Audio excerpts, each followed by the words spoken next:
모함의 달인 보디발의 아내라는 제목으로 같이 은혜를 나누고자 합니다. 여러분, 나이가 40세를 넘은 사람은 자기 얼굴에 책임을 져야 된다고 얘기합니다. 아브라함 링컨이 그런 유명한 명언을 남겼습니다. 우리가 나이가 40세 되면은 자기 얼굴에 책임을 져야 된다. 왜냐하면 욕심이 많은 사람은 욕심이 얼굴에 나타나고 또 선한 일을 많이 하면 선한 얼굴로 나타난다. 또 직업에 따라서 보면은 뭐 거의 100%는 아니지만은 그래도 어느 정도는 그 사람의 하는 일, 그 사람의 성품 이런 것이 얼굴에 나타난다고 합니다. 그런데 이 40세는요, 나이를 우리가 불혹이라고 하지 않습니까? 불혹이라고 합니다.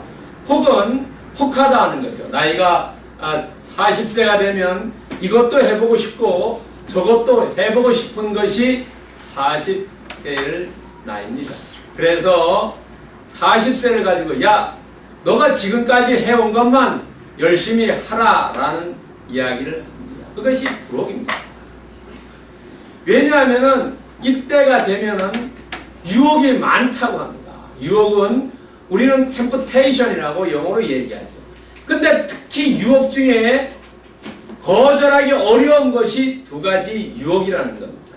하나는 돈에 대한 유혹이고 하나는 성에 대한 유혹입니다.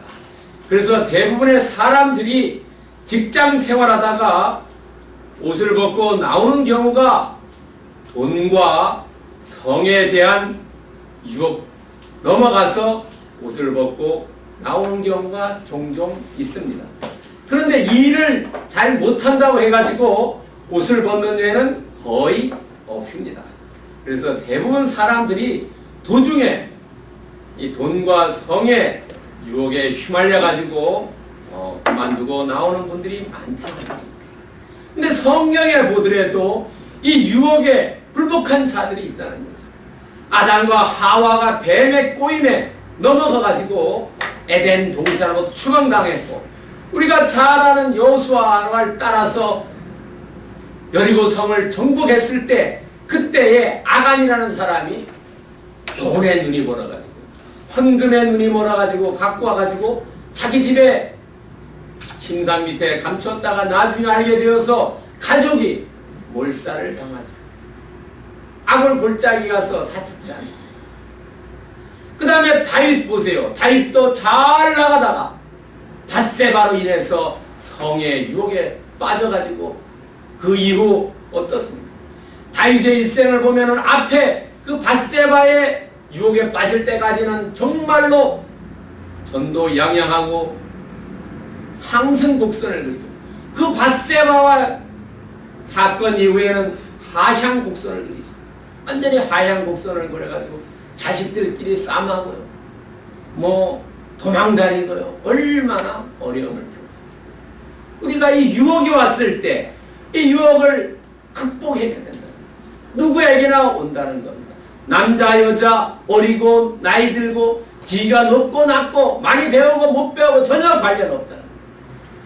우리는 유혹이 올 때 이 유혹을 어떻게 물리치냐 하면, 유혹을 물리치는 길은 에베소 6장 11절에 나오는 하나님의 말씀으로 우리의 전신갑주를 입어야 된다.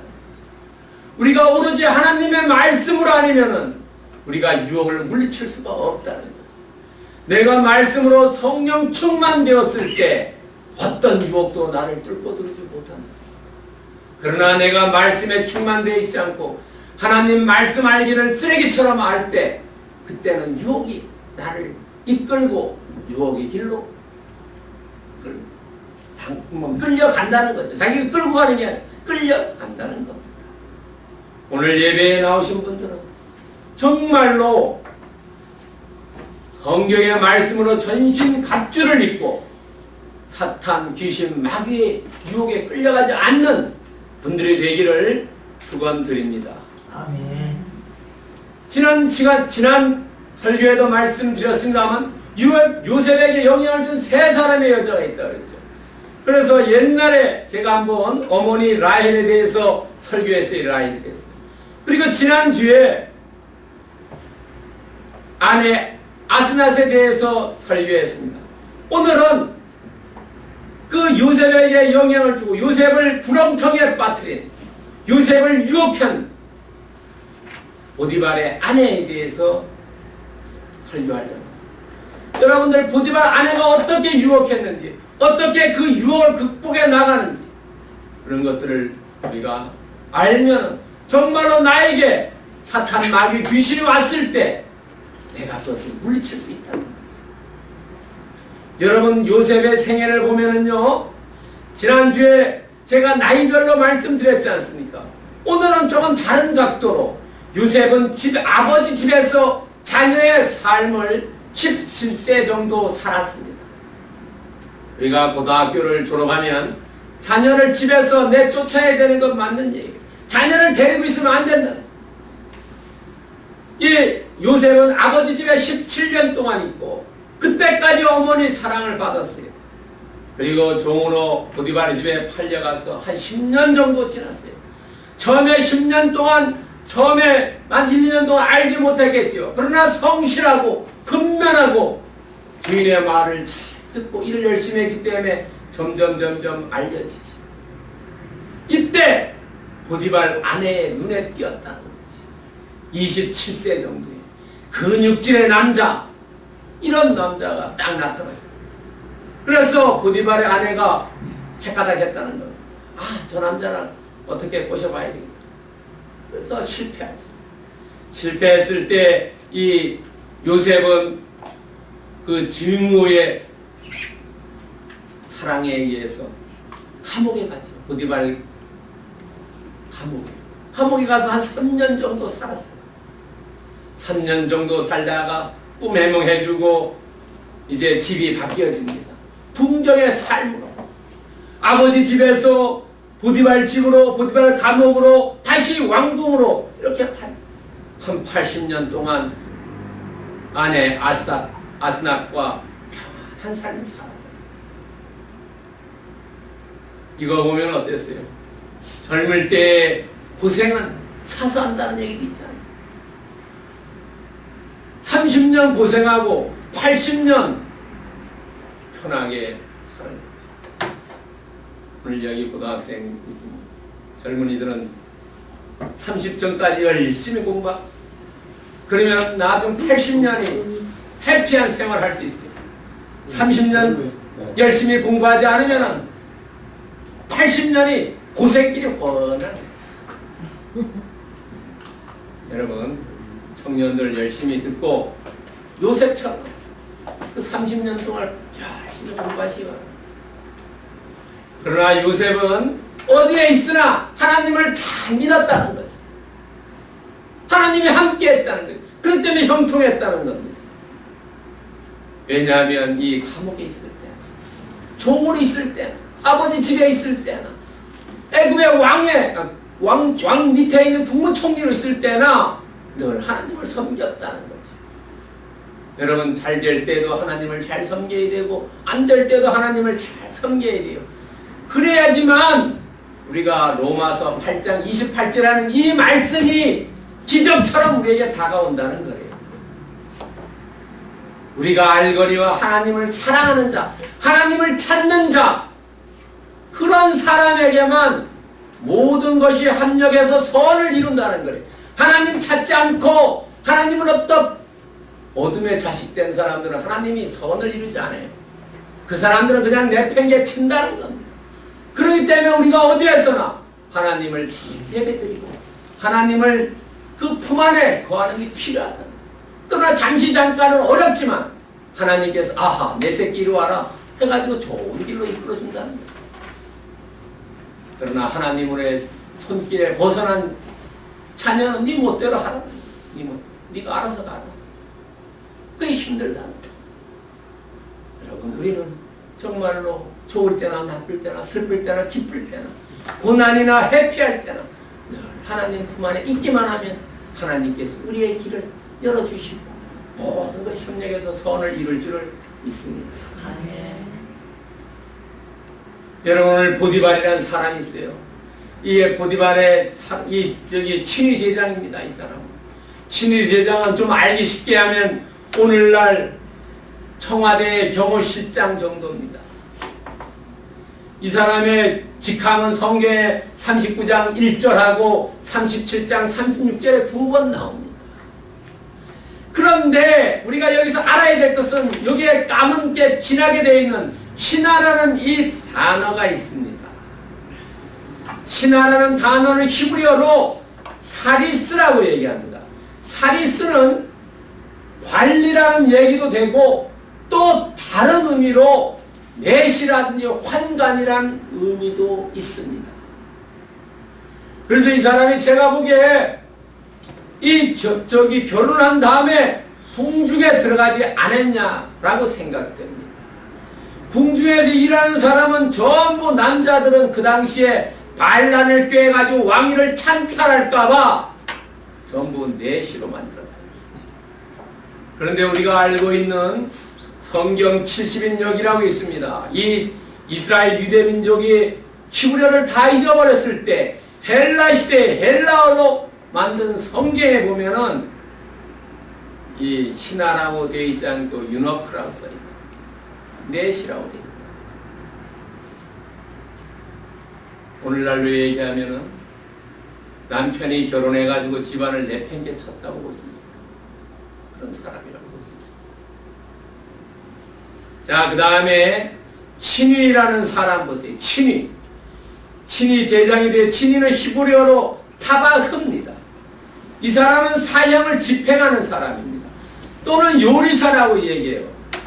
아마 제가 요리사라고도 볼 수도 있어요. 왜냐하면 이 감옥에 온 사람이 누굽니까? 떡 굽는 장하고 술 이렇게 배달하는 사람은. 그러니까 이 사람은 아마 그 음식 만들어 거기에 최고의 우두머리 아니었냐라고 생각해요.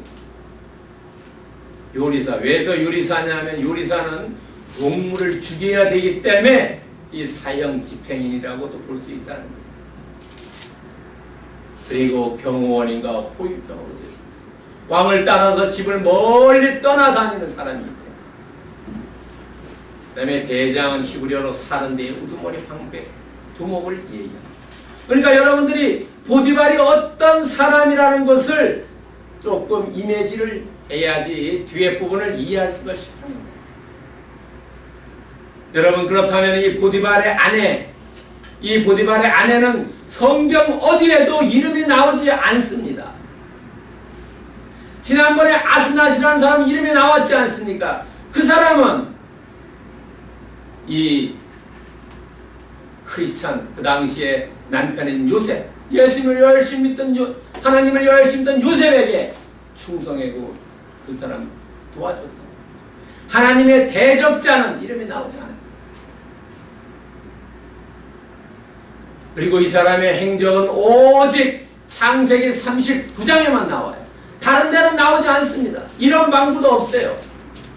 그리고 성경에서는 남자가 여자를 유혹했는지 다윗이라든지 다른 사람도 있죠. 암논. 자기 배다른 여동생 다말을 유혹한 암논이라는 사람. 남자가 여자를 유혹한 경우는 있는데 여자가 남자를 유혹한 경우는 유일하게 이 보디발의 아내밖에 없다는 성경에서. 그리고 이 보디발의 아내는 신변에 부모나 자녀나 출신이나 성분이나 뭐 어떤 종족이라든지 이 기록이 없어요. 그냥 아내라고 나왔어요. 그런데 유대인의 전설에 따르면 이름이 줄라이카라고 합니다. 줄라이카. 유대인의 전설에 속경인가가 아마 나오는 것입니다. 그리고 이 사람은 어땠습니까? 그 당시에 총리 부인 아닙니다. 총리 부인 아니고 경호실장 정도죠. 경호실장 부인이었다면 뭐 권력이 막강하지 않습니다. 오늘날 청와대 경호실장이라고 생각해보세요. 권력이 막강하고 뭐 부족함이 없겠지. 먹는 거, 입는 거, 쓰는 거 전혀 부족함이 없습니다. 그런 환경과 신분을 가졌음에도 불구하고 유혹과 중상과 무략을 왜 했는지, 왜 그런 유혹에 빠졌는지 전혀 언급이 없습니다. 전혀 언급이 없습니다. 그래서 많은 사람들이 이 창세기 39장을 읽고 그 당시 옛날 사람들은 문자를 몰랐지 않습니까? 문자를 몰랐기 때문에 그림으로 이 사건을 알려줬습니다. 그림으로 알려준 사건 중에 가장 유명한 그림이 이 그림입니다. 여기 요셉입니다. 이게 보디발 아내입니다. 여러분요. 보디발 아내는 뭔가를 갈구하는 모습이 있죠. 요셉은 뭐 겁에 질려 도망가려고 합니다. 지금 망토를 붙잡았어요. 그런데 이 보디발의 아내는 빨간 옷을 입고 있습니다. 빨간 옷이 의미하는 것은 성적인 걸 의미합니다. 성을 의미합니다. 빨간색. 그런데 이 그림은 1631년에 이탈리아 화가 귀도 렌이라는 사람이 그린 그림입니다. 이 사람은 한 67세 정도 살았는데요. 50대 후반에 그랬어요. 많은 그림을 그렸는데 인생의 거의 그 당시에 황혼이죠. 그림.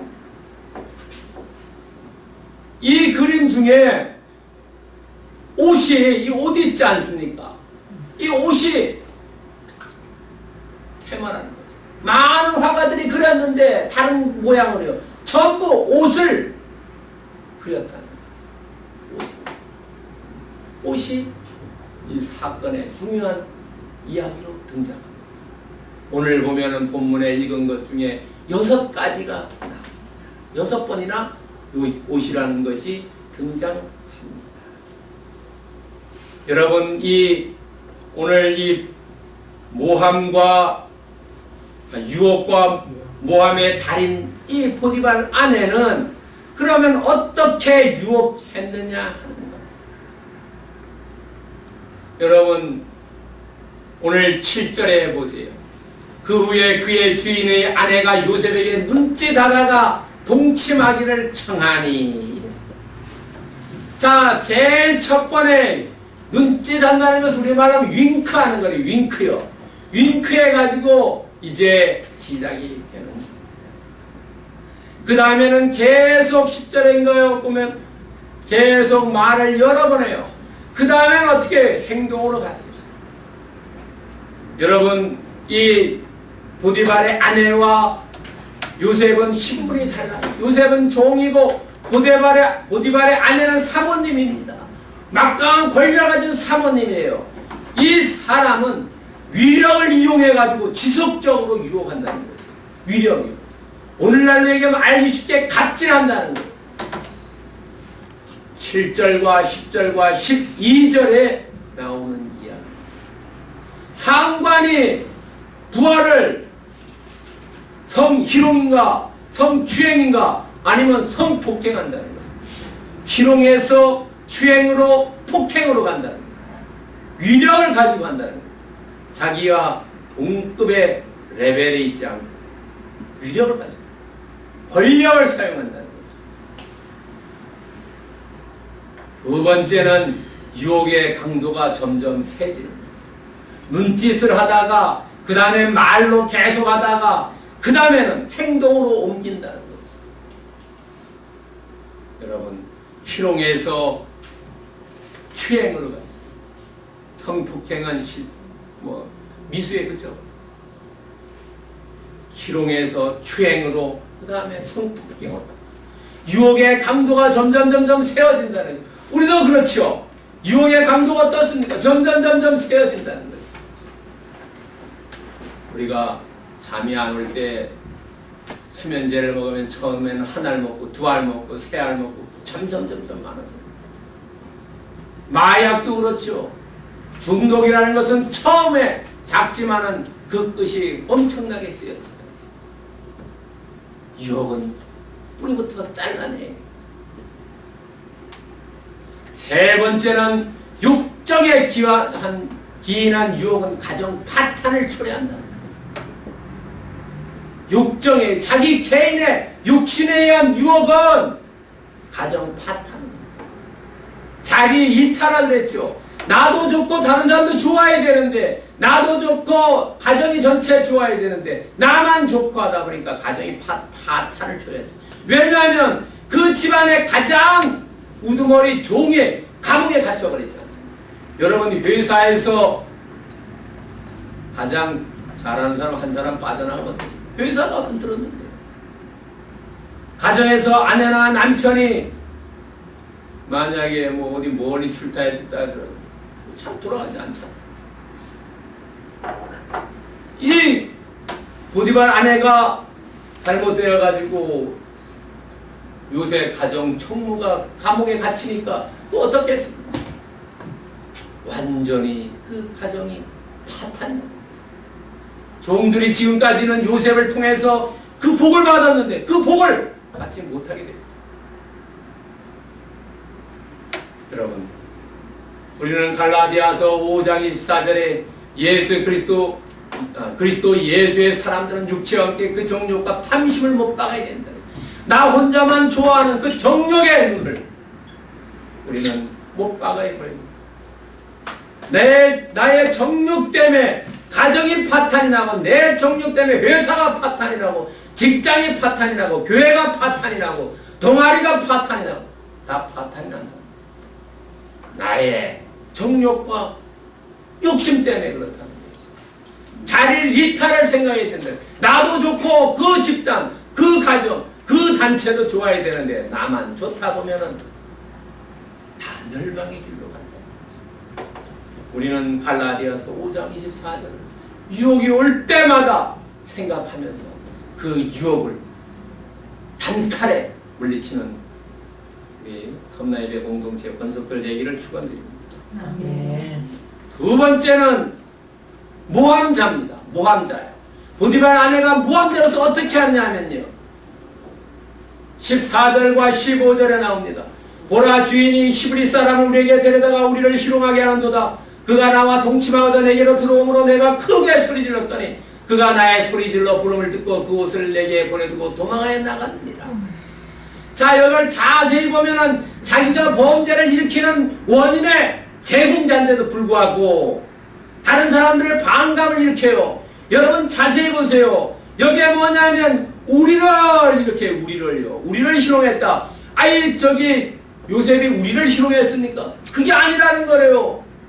그런데 이 보디발 아내는 교묘하게 자기는 뒤로 빠지고 사람들을 선동한다는 거지.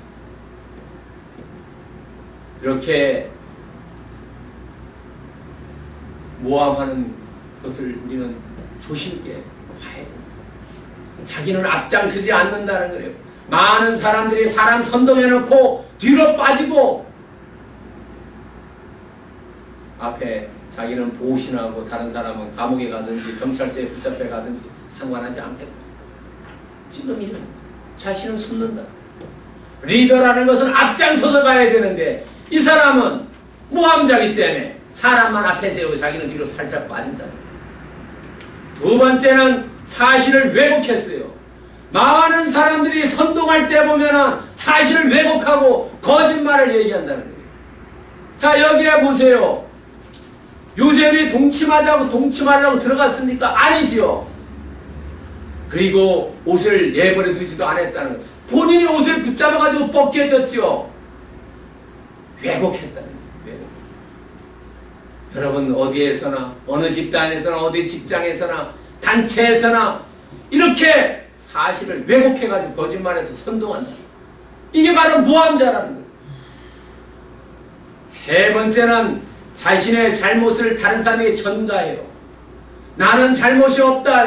옷을 내려 도망했다. 그렇기 때문에 나는 잘못이 하나도 없다라는 얘기예요. 뒤로 빠지고 왜곡하고 선전선동하는 사람들을 전부 보면 나는 죄인 없습니다. 나는 잘못했을 게 없습니다. 라고 이야기합니다.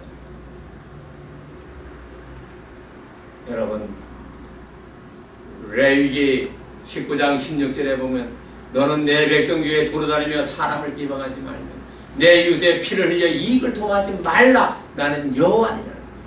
다른 사람을 모함해가지고 다른 사람을 구렁텅이에 빠져서 나의 이익을 구하지 말고 그 사람 비방하지 말라고. 지금 이 말씀에 이 보디발의 아내는 정말로 위반하고 있다는 거죠. 우리의 삶도 한번 되돌아볼 필요가 있다. 나는 정말로 다른 사람을 세워주고 격려하고 높여줬냐. 나는 다른 사람을 구렁텅이에 빠뜨리고 고소하다 하고 웃지는 않았다는 거죠. 우리는 다른 사람 비방할 필요 없다는 거죠. 왜? 하나님이 우리 대신 원수를 갚아주신다고 말씀하셨기 때문에 우리의 원하고 우리의 화가 있다면 여호와 하나님께 의뢰해서 여호와 하나님이 대신 우리의 원수를 갚아주시기를 바랍니다. 내가 할 필요가 없다. 세 번째는 참소자입니다. 여러분 17과 17절에서 18절에 보면 이 말로 그에게 말하여 이르되 당신이 우리에게 데려온 히브리 종이 나를 희롱하여 내게로 들어왔으므로 내가 소리질러 불렀더니 그가 그의 옷을 내게 버려두고 도망하여 나갔나. 자, 남편을 여기서 뭐라냐면 그에게 이렇게 얘기합니다. 남편을 인격적으로 대하지 않았다. 물론 남편이 가정생활에 소홀했다고 하더라도 인격적으로 대우를 해야 되는데 인격적으로 대우하지 않았다는 거예요. 우리는 부부 사이가 서로 존경하고 존경해야 되는데 존경하고 존중해야 되는데 그렇지 않다. 저 밑으로 발치해 봤다는 거죠. 그에게 말하여 이르되 주인을 마스터라고 얘기해요. 두 번째는 뭐냐면은 남편에게 자신은 정절의 아내라고 주장해요. 나는 죄가 없어요. 걔가 와서 날 이렇게 하고 너를 두고 갔는데 도망해 나갔으니 나는 죄가 없습니다. 나는 나의 몸을 잘 지켰습니다라고 거짓말 쟁이지. 또 얘기합니다. 그런데 이 거짓말쟁이를 보디발은 알았다는 거예요. 보디발. 남편은 아내를 인정해주지 않았다는 거래요. 왜냐하면 어디서 알 수 있냐면 이 요셉이 이 얘기를 듣고 요셉을 감옥에 넣었지요. 그 당시에 통갈이라 했다면 간음을 했다면 바로 돌로 쳐서 죽여버렸어야 된다. 근데 돌로 쳐서 죽이지 않고 요셉의 이야기도 듣지도 않고 야 우리 부인이 그냥 맨날 그러니까 적당히 거 와서 체면 살려주기 위해서 면 세워주기 위해서 그냥 교도소에 잠깐 넣어놔라 이런 얘기했다. 만약에 자기 부인을 정말로 그 부인을 인정하고 그 부인이 정말로 그랬다고 하면 바로 돌로 쳐서 죽여라고 얘기했다. 그러나 그러지 않았다. 부인을 50% 정도밖에 믿지 않았다. 반은 믿고 반은 안 믿었기 때문에 그냥 교도소야 그 집에 좀 가둬놔.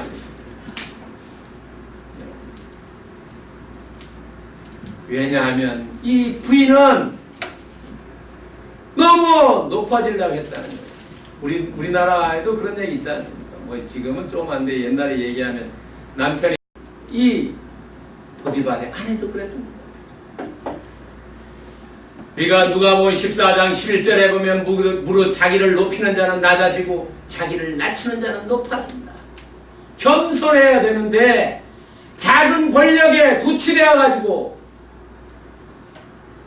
칼 이루다 보면은 자기가 오히려 그 칼에 찔려 죽는다는 거예요.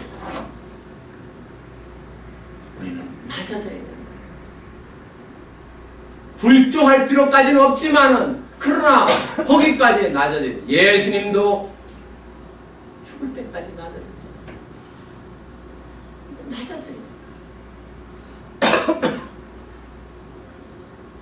그렇다면요, 오늘 유혹자고 모함자고 참소자인 이 보디발의 아내는 39장에 나와요. 여러분 창세기 38장에 너무나 잘 아는 이야기 있죠. 다말의 이야기. 유다와 다말 시아버지와 며느리가 관계 맺는 그 유명한 이야기가 있는데 38장과 39장에 두 개의 엇갈린 이야기가 이렇게 서로 나오는 것은 비슷하면서도 다른 두 여인을 비교해 놓기 위해서 창세기 기자가 써놨다는 거예요. 자, 어떻게 다르냐 하면은 다말은 38장에 나오고 보디발의 아내는 39장에 나와요.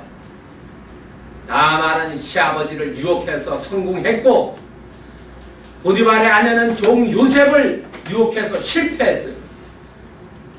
다말은 왜 유혹했냐면 자기의 책임을 완수하기 위해서. 보디발의 아내는 개인의 욕망을 위해서 유혹했다는 겁니다. 그리고 다말은 옷으로 위장을 했어요. 그러나 보디발의 아내는 옷으로 범죄를 합니다. 다말은 지팡이와 도장이를 담보물로 가져가지고 정당성을 입증하려고 했어요. 그러나 보디발의 아내는 옷으로 모함을 하려고 옷을 증거물로 잡았습니다.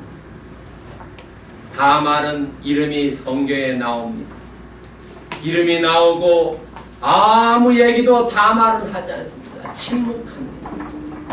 그러나 보디발의 아내는 익명으로 아니고 참소합니다. 중상모략합니다. 다말은 족보에 이름이 올라가 있습니다. 마태복음 1장입니다. 그러나 보디발의 아내는 성경 어디에도 언급되지 않습니다. 우리가 이 두 사건을 비슷하면서 다른 두 사건을 보면서 정말로 우리가 어떻게 행해야 된다라는 것을 성경은 우리에게 말해주고 있습니다. 오늘 본문을 통해서 우리에게 교훈 주는 것이 있다는 거죠. 뭐냐 하면은 여러분 로마서 6장 13절에서 이야기하는 또한 너의 지체를 불의의 무기로 죄에 내주지 말고 오직 너의 자신을 죽은 자 가운데서 다시 살아난 자와 같이 하나님께 드리며 너희의 지체를 의의 무기로 하나님께 드리라.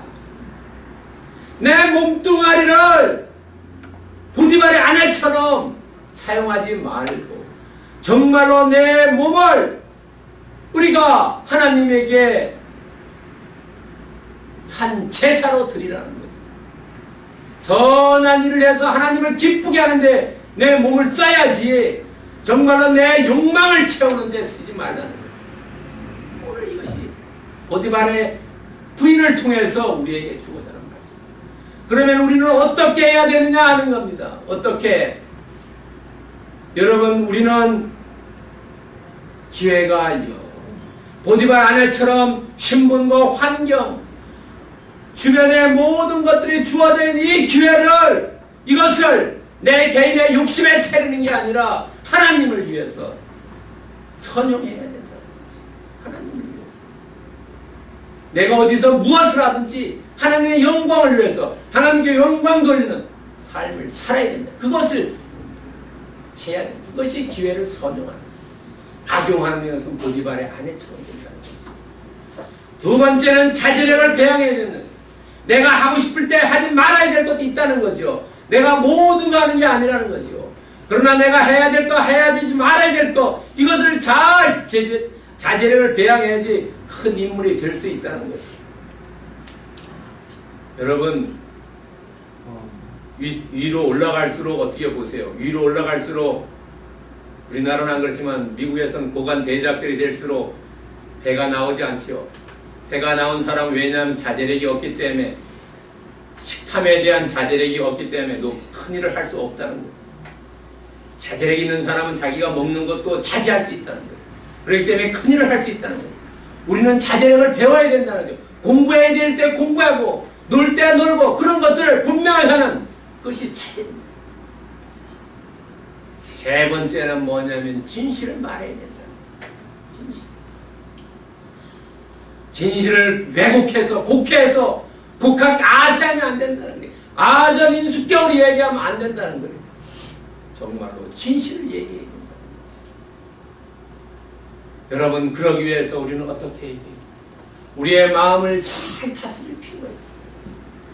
여러분 자문 4장 23절에 이렇게 이야기하고 있습니다.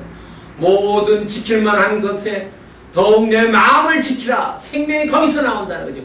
우리가 마음을 어떻게 먹고 있느냐에 따라서 달라진다는 거예요. 내가 선한 마음 먹고 있고 선한 생각하면 그 방향으로 가지만 악한 마음 먹고 있고 악하게 하면 점점 그쪽으로 가버린다. 그래서 떨어져 죽는다는 거예요. 내 마음을 잘 지켜야 된다는 거죠. 마음을 잘 지키면서 어떻게 해야 되냐면 악인들의 꾀를 따르지 아니하고 죄인들의 길에 서지 아니하며 오만한 자들의 자리에 앉지 않는 것이 복받는 사람이라고 시편 1편 1절에서 말하고 있다는 거예요.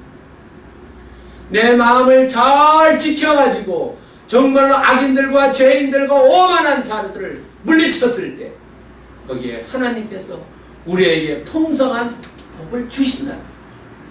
그런 복을 오늘 예배에 나오신 분들은 풍성히 받기를 축원 드립니다. 아멘. 기도하겠습니다. 사랑하는 하나님 감사합니다. 하나님 아버지 오늘 말씀을 통해서 귀한 깨달음을 주시니 정말로 감사드립니다.